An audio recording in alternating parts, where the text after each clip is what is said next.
Today's question comes from the field, and it's a question that feels deeply human, deeply tender, and quietly familiar to many nervous systems. Question is this: what happens when you become so accustomed to carrying awareness alone that you stop expecting anyone else to help hold it with you? Hi, I'm Jana Shalom, and this is In Good Company. This is a space for those of us who are weaving nervous system care back into our lives without fixing ourselves or trying to get it right. Each month, we hold one real question from the field and stay with it together. If you have a question for us to hold, please share it in the comments or send it to us via email at support@weavinglegacy.com. We are in good company. I've been sitting with this question lately, and I've noticed how certain nervous systems become incredibly practiced at privately carrying the emotional reality of what's happening. A person can become incredibly skilled at noticing the room around them. A person can become deeply skilled at reading the emotional atmosphere of the others in the room. And a person can become really skilled at internally carrying disappointment and internally carrying tension or loneliness or an awareness about something and longing to have it appear to someone else as well, but knowing that steadily it really just ruminates inside our own inner world. And I think about this when I remember being younger and trying to create closeness through usefulness. I remember babysitting for $1 an hour, literally, almost no money at all. And then spending that money on tiny whimsical trinkets that I would then share with other children that I went to school with. And I did this for the purpose of wanting to belong. And I thought, hey, if I provided value, even though it was external value, that maybe this might turn into friendship, that maybe this might turn into belonging. So I bought putty, I bought foam, I bought silly little trinkets, little novelty items that felt playful, that felt interesting. And I would hand them out almost as though my nervous system truly believed that this act would bring about connection, that this offering would turn into a relationship and a friendship. But almost like generosity could become belonging in itself. I think many nervous systems quietly recognize that feeling that we have to earn closeness, or in order to become a member of something, that we have to do it through being helpful or being thoughtful or over accommodating or even being impressive or emotionally available, so that we're holding all of the heaviness inside of that structure or that relationship or that connection. Over time, our body can become very conditioned around this belief. If I bring value, maybe I'll finally be chosen and I'll belong here. Eventually, this usefulness starts becoming our identity. One person becomes the one who carries everything for everyone else. People go to that person because that person is responsible. They get things done.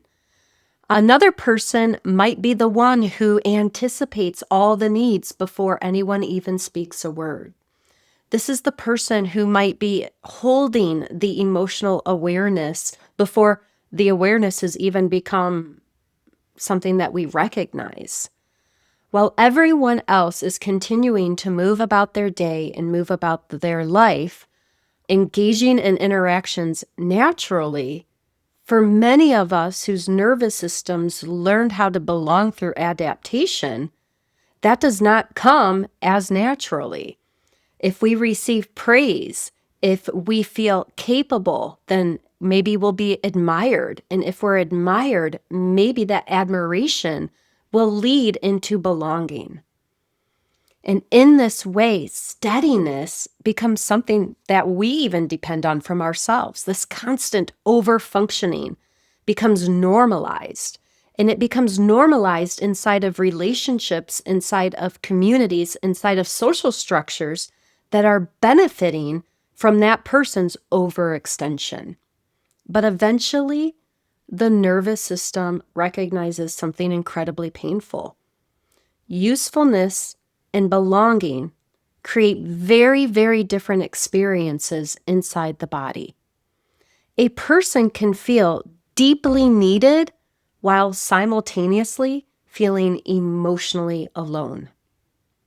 Connection can remain available as long as performance of that person remains available too. Oftentimes, and in moments of exhaustion, it becomes difficult to maintain these structures. And this is when disappointment enters the conversation. And quietly alongside that, oftentimes comes grief.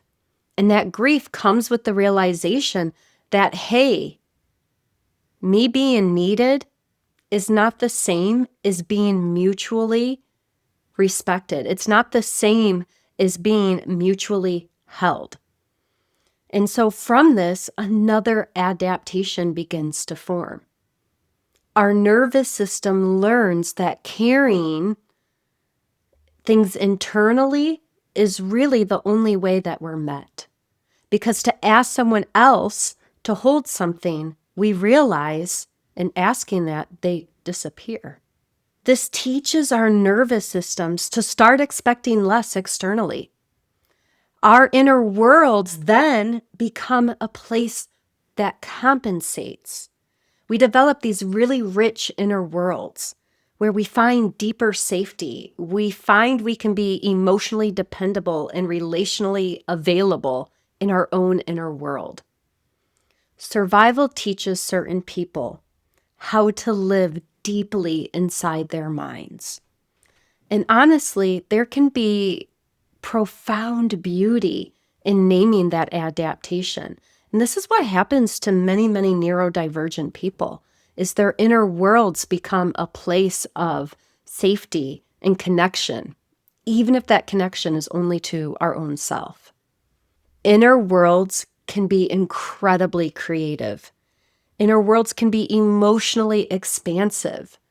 Inner worlds can become places where people finally feel accompanied by their thoughts, by their reflections, by their insights, and their own emotional depth. Especially for those of us who've not always been able to find belonging through external structures. I know for my own neurodivergent brain, I have a very rich inner world, and it's a place I enjoy being. However, I can also get lost in that inner world. And eventually I recognize it's pretty lonely there as well, because underneath all of that adaptation is a longing to be met, a longing to be held in mutuality, a longing to be witnessed and seen by another person. And so our bodies begin to realize, I know how to carry the emotional reality by myself. I know how to internally process almost anything alone. I know how to remain functional while emotionally isolated from deeper accompaniment. And this is a place that many of us live in for years and years. But suddenly our nervous system recognizes how much awareness has been privately carried and for such a long time. And with that awareness, many times comes grief, because for certain people, mutuality or connection starts to feel almost mythical. Like it's not real. It's not something that can happen in real life. But mutuality can begin feeling distant, fragile, and difficult for nervous systems who have not been able to trust external connection. A person can sit surrounded by others while internally carrying the emotional worlds of others alone. A person can receive small pieces of connection while still feeling profoundly unseen in the deeper layers of their experience.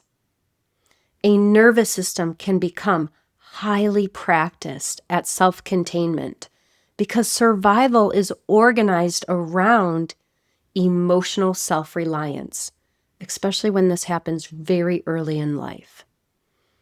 And after enough years of privately carrying this awareness, I think certain nervous systems stop expecting shared emotional holding. They stop expecting it to ever arrive, which then just reinforces this longing to remain present, this longing, this ache to want to be met, to want to be known for who we truly are, not the version of us who masks to show up as acceptable. This ache remains present, and the desire for mutuality remains present. And while that's happening, our body slowly becomes more familiar with carrying the emotional reality alone than carrying it together. And I think many people quietly live here. They quietly live in holding emotional depth alone. Many people learn how to internally carry disappointment before we ever learn what it actually feels like to be consistently accompanied through it. Many people learn how to privately metabolize emotional reality because shared emotional holding was rarely felt. And if it was felt, they may have felt as though they were too much because the person they reached out to might not have been able to fully hold them back. Many people become deeply observant, deeply inward, and deeply self-contained because their nervous systems become organized around carrying awareness alone. And I think something softens, something loosens when people realize that they are good company, even if that company is just company for our own selves. Because this experience reflects that a nervous system that adapted for emotional solitude and was able to do that over extended periods of time. Some of us learned to carry awareness alone long before we learned how to carry it mutually. We learned how to hold things inside our body before we learned how to express the things that feel heavy. Some of us learn to survive by being emotionally contained and by turning inward and by being privately responsible for carrying the emotional weight of our experiences. And after enough years of living this way, loneliness can start feeling more familiar than mutuality itself. Meaning it can feel better to be alone because we know what that feels like than it does to actually be met by someone else. I think there are many people carrying these experiences, people who learn to hold emotional reality all by themselves for a very long time.